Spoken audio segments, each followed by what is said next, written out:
Bonjour à tous et bienvenue à nouveau sur PitchBlink. Aujourd'hui, on va regarder l'épreuve numéro 2 de calcul de notre premier test blanc de Taj-Maj. Alors, l'épreuve numéro 2 du Taj-Maj, c'est l'épreuve de calcul. C'est une des épreuves qui génère le plus d'écart de points entre les candidats le jour de l'épreuve. Et c'est donc ici qu'il faut énormément s'entraîner pour pouvoir rappeler la mise le jour de l'épreuve.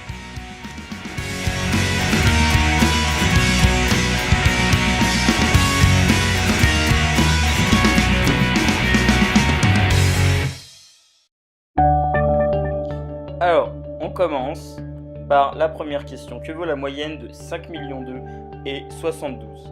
Alors, je vous préviens tout de suite, très souvent dans les épreuves de calcul, vous n'avez pas besoin de calculer exactement le chiffre qu'on vous demande, simplement de commencer le calcul et d'observer les réponses pour pouvoir répondre correctement. Par exemple, ici, on voit tout de suite que le chiffre des unités de notre réponse va être un 7. Et donc, pour les besogneux qui avaient décidé de faire le calcul jusqu'au bout, on a fait la somme donc de 5 millions 2 divisé par 2 et de 72 divisé par 2, ce qui me donnait un chiffre exact de 2 500 037. Je pouvais donc sélectionner la réponse C.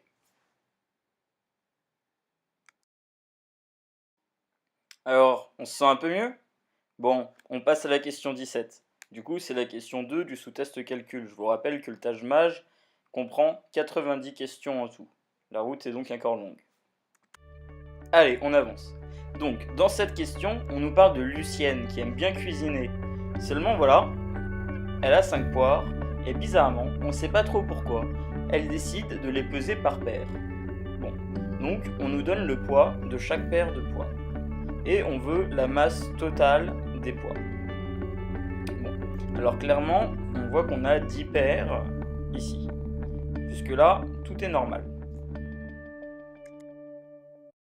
Bon, je vais vous laisser 5 secondes pour voir pourquoi c'est normal qu'on ait 10 paires. Ça devrait être automatique le jour de l'épreuve.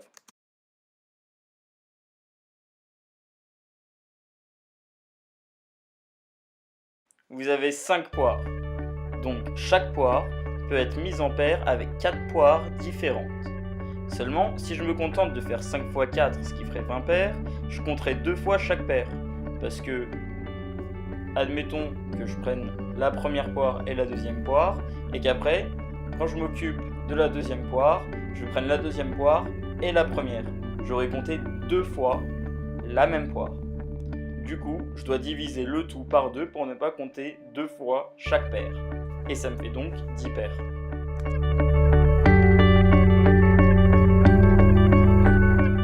Bon, très bien, maintenant que vous avez compris, on va pouvoir passer aux choses sérieuses, parce qu'en fait, c'était pas si utile que ça.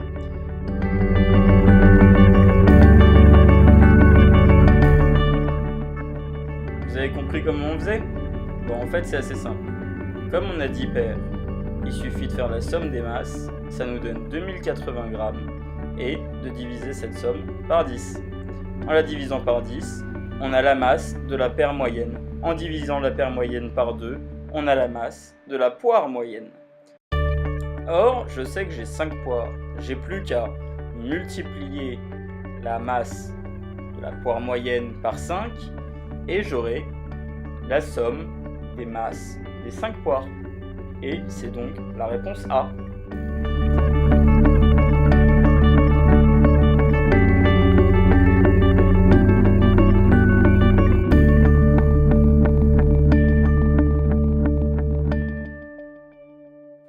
De combien faut-il augmenter la hauteur pour augmenter le volume de 0,5 m3? Alors en fait, il y a plusieurs façons de faire.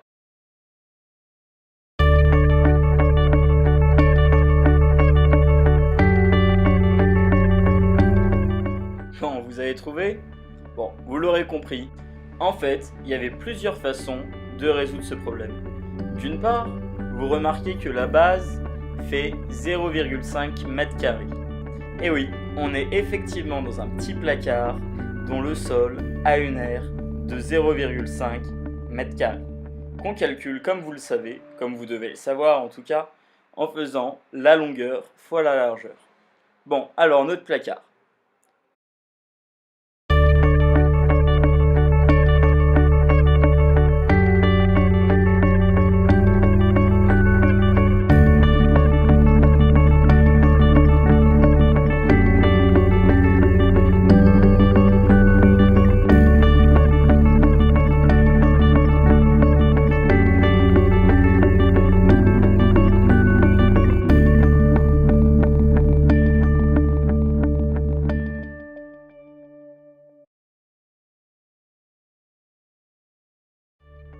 Je sais aussi que mon placard a une hauteur de 3 mètres d'après l'énoncé. Donc en fait, mon placard a un volume de 1,5 m3. Or, si je veux augmenter ce volume de 0,5 m3, il me suffit d'augmenter mon volume d'un tiers, parce que 0,5 divisé par 1,5 est bien égal à un tiers.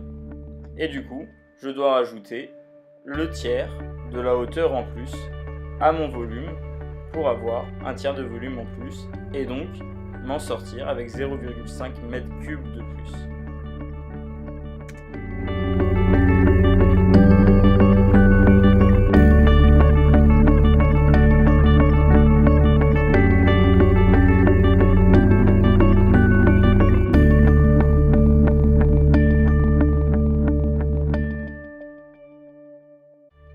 Bon, vous en pensez quoi? Pas extrêmement pratique, non? En fait, il y avait beaucoup plus simple. Il suffisait de savoir que notre air faisait 0,5 m². Du coup, si je rajoute l'équivalent d'un volume au-dessus, disons une espèce de boîte dont la base ferait 0,5 m², de combien devrait être la hauteur de cette boîte pour obtenir 0,5 m3 de volume en plus? Eh bien 1 mètre tout simplement.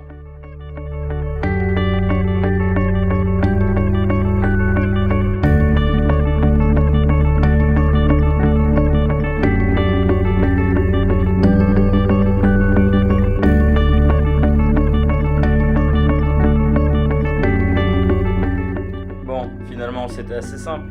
Allez, on est sympa, on vous met un petit rappel des formules à connaître dans ce genre d'exercice.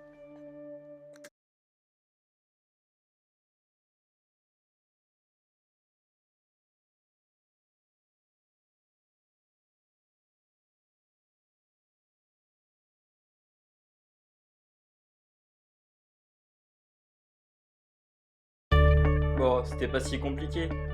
Bon, si vous avez du mal à comprendre encore la formule du volume, voilà un moyen mnémotechnique pour s'en souvenir. Imaginez-vous que vous avez une base, disons infiniment fine, un peu comme une feuille de papier mais beaucoup plus fine, et que vous devez l'empiler un certain nombre de fois pour arriver en haut des 3 mètres de notre placard.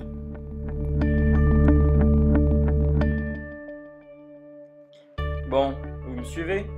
En gros, je vais devoir empiler suffisamment de feuilles pour arriver en haut de mon placard. Et c'est un peu comme si je multipliais l'air de ma base par ma hauteur. Et ça me donne bien un volume. Allez, vous vous habituerez. Bon, on passe à l'exercice suivant.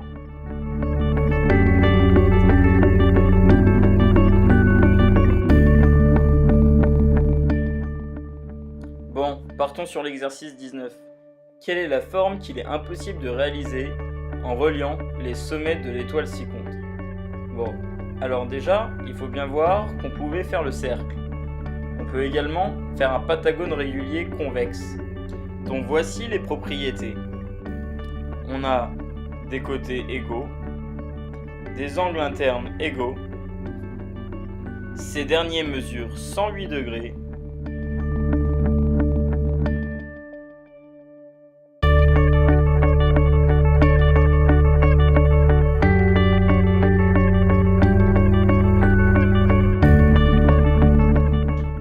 On peut également tracer un triangle isocèle avec deux branches et les sommets des branches en bas.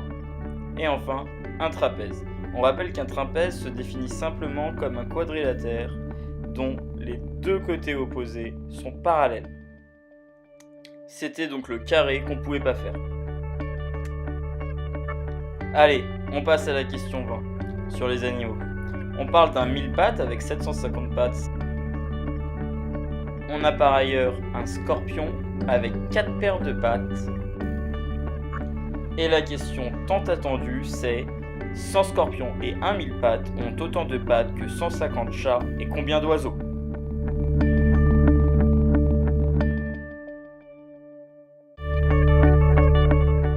Bon alors, vous avez pas encore trouvé? Bon alors déjà il y avait un piège. On nous parle de 4 paires de pattes. Beaucoup de personnes se seraient trompées en pensant qu'un scorpion à 4 pattes dans l'exercice. Ici, on a 100 scorpions avec 4 paires de pattes, ce qui fait 800 pattes. En plus, on a 750 pattes pour le 1000 pattes, ce qui fait en tout, je vous laisse réfléchir, 1550 pattes.